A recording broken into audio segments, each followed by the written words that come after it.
বন্ধুরা, H1B visa নিয়ে প্রচুর মিস ইনফরমেশন হচ্ছে। আজকের ভিডিওটাতে আপনার সামনে সঠিক তথ্য তুলে ধরবো। অনেকেই ভিডিও বানাচ্ছেন, তার মধ্যে লিখছেন ভিসা বাতিল হয়ে যাবে, কেউ লিখছেন প্রতি বছর $1,00,000 করে দিতে হবে, আবার কেউ কেউ রাজনীতিকেও সঙ্গে টেনে নিয়ে আসছেন, কারেন্ট গভর্নমেন্ট করছেটা কি। আবার কেউ কেউ সরাসরি দেশদ্রোহী হিসাবে আখ্যা দিয়ে দিয়েছেন যারা বাইরেতে গিয়ে কাজ করছেন। এবার আমাদের গায়ে সব থেকে বেশি লাগছে কেন, আর এই মিস ইনফরমেশন গুলো তৈরি করা হচ্ছে কেন? হাইপ তৈরি করার জন্য, এছাড়া আর কিছু নয়। আর দ্বিতীয় হচ্ছে, আমাদের গায়ে লাগছে এই জন্যেই যে আমেরিকাতে সব থেকে বেশি ভারতীয়রাই কিন্তু চান্স পায়। প্রতি বছর 85,000 লটারির মাধ্যমে বাইরে থেকে কিন্তু সিলিকন ভ্যালিতে জবের জন্য লোকেরা যায়, যে ওয়ার্ল্ডের বিভিন্ন জায়গা থেকে যায়। সব থেকে বেস্ট ব্রেন যদি বলেন বা টেকনিক্যালি যদি বলেন যে পড়াশোনা উন্নত এরকম একটা দেশ, তো সেখানে ভারতের নামটা আসে এবং সেখান থেকে প্রায় 85,000 75% আমাদের ইন্ডিয়ানরা কিন্তু যায়। এবার অনেকেই বিভিন্ন রকম ভাবে ভিডিও বানাচ্ছেন। কেউ বলছেন ভিসা বাতিল হয়ে যাবে। কোনোভাবেই ভিসা একবার লেগে যাওয়ার পর সেটা বাতিল হয় না যতক্ষণ না ক্রাইম করা হয়। সুতরাং যারা যাদের ভিসা আছে অলরেডি, তাদের কিন্তু কোনো রকম টেনশন নেই। এবার পরবর্তীকালে রিনিউয়াল হবে কি হবে না সেটা পরবর্তীকালের ব্যাপার, এখনো তার সেই সম্বন্ধে কিন্তু কোনো ক্ল্যারিফিকেশন নেই। প্রতি বছর $1,00,000 করে দিতে হবে, এটাও একটা মিস ইনফরমেশন। প্রতি বছর নয়, ওয়ান টাইমের জন্য দিতে হবে, যেটা ভারতীয় মুদ্রায় 88 লক্ষ টাকার মতন দাঁড়ায়। মানে কেউ যদি ধরুন ভারতবর্ষ থেকে আমেরিকায় চাকরি করতে যায়, তার ভিসা, ওয়ার্ক পারমিট এটার জন্য যে একটা খরচা ছিল সেটা এখন 88 লক্ষ টাকা দাঁড়িয়েছে। এটা সাধারণ কোনো একটা মানুষের পক্ষে আমাদের দেশ থেকে বেয়ার করা সম্ভব নয়। সুতরাং কোম্পানি যদি বেয়ার করে তবেই কিন্তু সম্ভব, আদারওয়াইজ কিন্তু কেউ যাবে না। যদি না যায় তাহলে কি হবে? আমাদের ব্যাঙ্গালোরের মধ্যেও গুগল, মাইক্রোসফট, আরো টেক জাইন্ট কোম্পানিরা কিন্তু আছে। আউটসোর্সিং যেরকম হচ্ছে, আমরা উইপ্রোতে দেখেছি, ইনফোসিসে দেখেছি, টিসিএসে দেখেছি, সেরকম আউটসোর্সিং কাজ হবে। হ্যাঁ, কিছু মাত্রায় কমবে, কোনো সময় বাড়বে। ওয়ার্ল্ডের 193 কান্ট্রি লিগালি এখনো পর্যন্ত আছে, সেখানে সেখানে গিয়ে কাজ করতে হবে। এবার এইরকমও হতে পারে, যদি বেশি মাইনে চান তাহলে অন্য কোনো দেশে গিয়ে কাজ করুন, ইন্ডিয়াতে গিয়ে কাজ করলে হবে না। হ্যাঁ, এটা যদি কোনো রাজনৈতিক প্রতিহিংসা হয় তাহলে কিন্তু এটা করতে পারে আমেরিকা।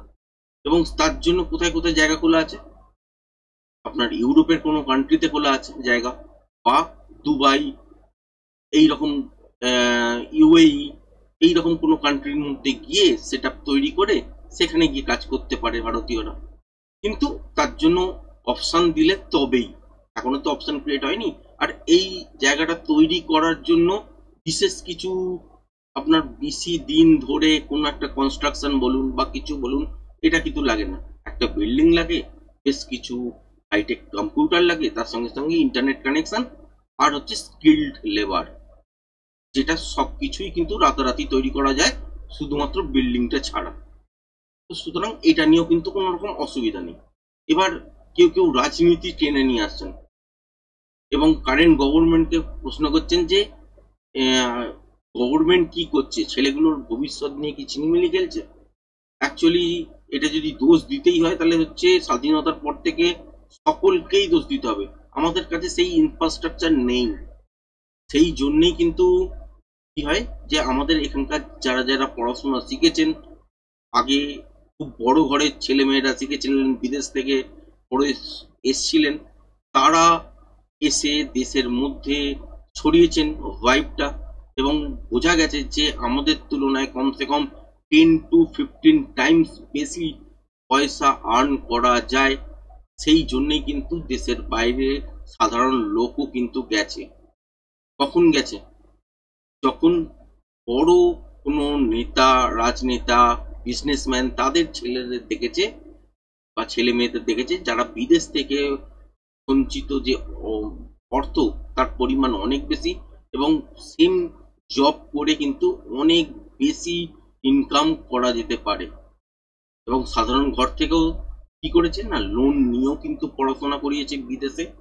এবং প্রসিডিওর হচ্ছে কি, যে আপনি যখন গিয়ে পড়াশোনার জন্য অ্যাপ্লাই করলেন, সেই সময় আপনার স্টুডেন্ট ভিসা লাগে, তার যে চার্জেসটা বেড়েছে সেটা মাত্র 10%, মানে হচ্ছে 1 লাখ টাকার মতন লাগতো, এখন 10,000 টাকার মতন আরো এক্সট্রা দিতে হবে। সেটা সকলেই বেয়ার করে দিতে পারবেন, সেটা নিয়ে কিন্তু কোনো রকম কিছু ব্যাপারই নেই।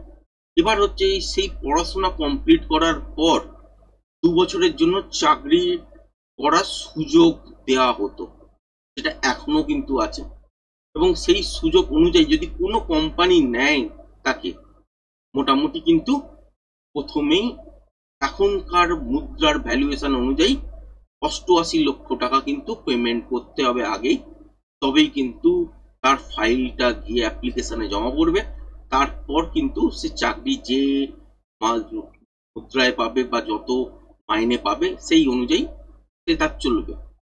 সেই জায়গাটা কিছুটা একটু ভিন্ন হলো, তাতে আমাদের স্টুডেন্ট যারা যারা স্বপ্ন দেখছিল যে আমরা ভালো পড়াশোনা করে আমেরিকার মতন কান্ট্রিতে চলে যাব, ওখানে গিয়েই আমরা সেটেলমেন্ট করে নেবো পুরোপুরি, এবং 2 বছর 3 বছরের জন্য জবে ঢুকবো, তারপর ওয়ার্ক পারমিটের থ্রুতে আরো ভিসা এক্সটেন্ড করব। সেকেন্ড বার যখন ভিসা এক্সটেন্ড করব, তারপরে 6 বছর মোটামুটি হয়ে যাওয়ার পর সেখানে গিয়ে আমরা নাগরিকত্বের জন্য অ্যাপ্লাই করতে পারি, বা গ্রিন কার্ড যারা হোল্ডার হবার অপরচুনিটিস থাকে, তারা সেখানে সেরকম ভাবে ইনভেস্টমেন্ট করে গ্রিন কার্ড হোল্ডার হয়ে যেতে পারেন। বা যদি রেসিডেন্ট পারমিট, মানে আপনি যখনই বিদেশে যাবেন থাকবেন, সেখানে কিন্তু আপনি সবসময় সবকিছু জিনিস পারচেস করতে পারবেন না, খাওয়া দাওয়া পারচেস করতে পারবেন। একটা গাড়ি যদি আপনি কিনতেও চান, সেখানে হচ্ছে লোন নিতে হবে, লোন কিন্তু আপনাকে দেবে না। একটা ঘর বাড়ি যদি কিনতে যান, সেখানেও কিন্তু লোন যদি করতে যান, তাহলে আলটিমেট কিন্তু লোন আপনি পাবেন না, যতক্ষণ না সেই কার্ডের ভ্যালুয়েশন আপনার কাছে থাকছে। সেটা কিরম ভাবে দেবে, বা পারমিট হিসাবে দিতে পারে, গ্রিন কার্ড হিসাবে জেনারেট হতে পারে, বা গ্রিন কার্ডেরও অনেক রকম টাইপ আছে, এই রকম হিসাবে কিন্তু হয় জিনিসগুলো, এত সহজ কিন্তু নয়। এবার যদি দেখেন যারা যারা এখান থেকে বিদেশে গেছেন, পড়াশোনা করেছেন, একটাই তো লাইফ, ভালোভাবে বাঁচা এবং ভালোভাবে থাকা সকলের অধিকার আছে, সবাই সবার মতন কিন্তু চেষ্টা করে। তাই বলে যারা যারা বাইরে গেছেন তাদেরকে অনেকেই ভিডিও বানিয়ে দেখছি যে সোশ্যাল মিডিয়াতে আপলোড হচ্ছে যে দেশদ্রোহী হিসাবে।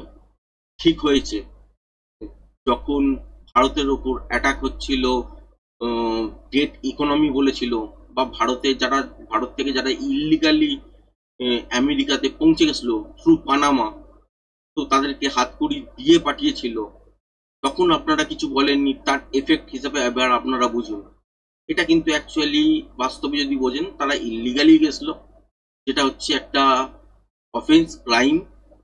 তো কারোর দেশে ইলিগালি ঢোকা তো যায় না, কেউ যদি ঢুকে পড়ে তবুও যে ফেরত পাঠিয়েছে হাতকড়ি দিয়ে, এটা সাজার মতন দিয়েছে, এটার জন্য জেল তো হতে পারে, কোনো দেশে তো হুট করে যাওয়া যায় না। আবার যারা যারা পৌঁছে গেছেন ভিসা নিয়ে, অনেকেই লিখছেন যে ভিসা নিয়ে বুক ফুলিয়ে ঘুরে বেড়াচ্ছিলেন, তাদের এবার কিন্তু মুখ চুন। কিন্তু বাস্তবটা বুঝুন, যে এই মুহূর্তে দাঁড়িয়ে একটা মানুষ পড়াশোনা শিখে যদি কোনো জায়গায় ভালো অপরচুনিটিস পায়, সে কি সেখানে যাবে না?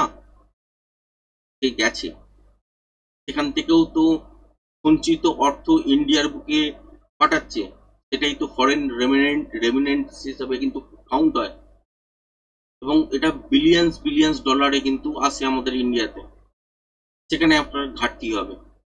আচ্ছা, এবার হচ্ছে বলতে পারেন যে আলটিমেট আমরা অপরচুনিটিস ক্রিয়েট করতে পারিনি, আমাদের এখানে ব্রেন থাকা সত্ত্বেও যেটা সিলিকন ভ্যালিতে হয়, সেই জিনিসটা আমরা ইন্ডিয়ার বুকে তৈরি করতে পারিনি, সেটা আমাদের ফেলিওর, এটার জন্য দায়ী আমরা সকলেই।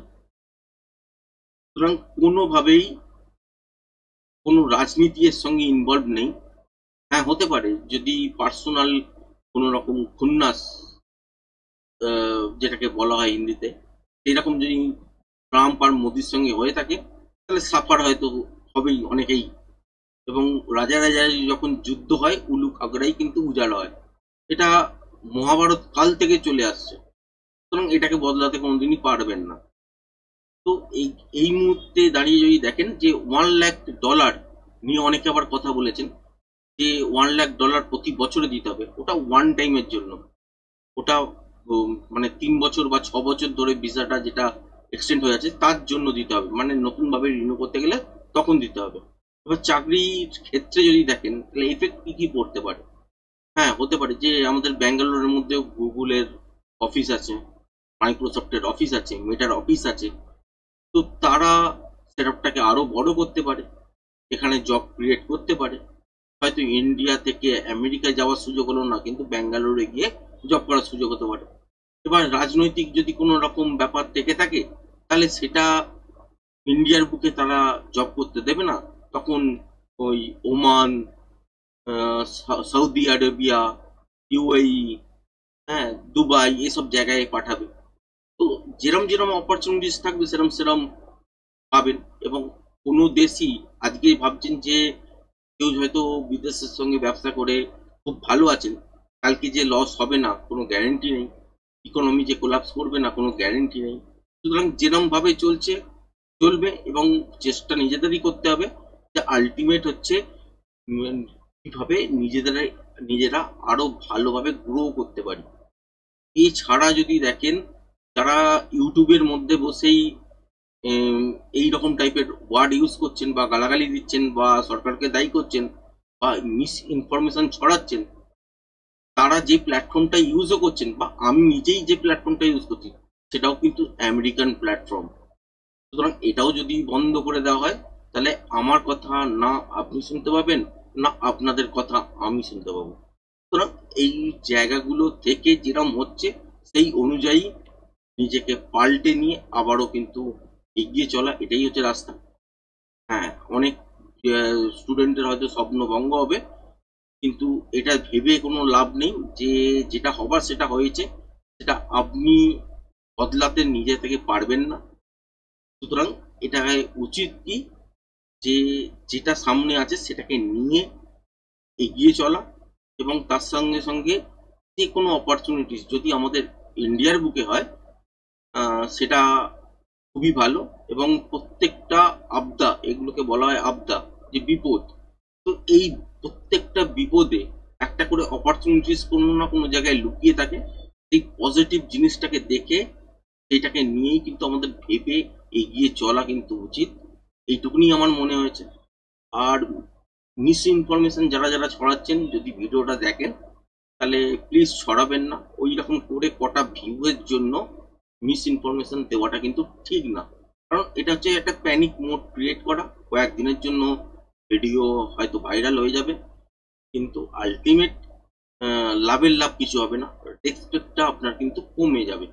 কারণ আপনি যখনই একটা ভুল ইনফরমেশন ছড়াবেন তো সেটা দুদিনের, একদিন আপনার খুব হাইপ ক্রিয়েট করতে পারে, পরবর্তীকালে যখন মানুষ আস্তে আস্তে জানতে পারবে তখন কিন্তু আপনার সম্মানটা নিয়েও কিন্তু টানাটানি হবে। তো সেই জায়গাটা কমসে কম বাঁচিয়ে এগিয়ে চলা উচিত। তো আজকের ভিডিওটা এই পর্যন্তই। ধন্যবাদ।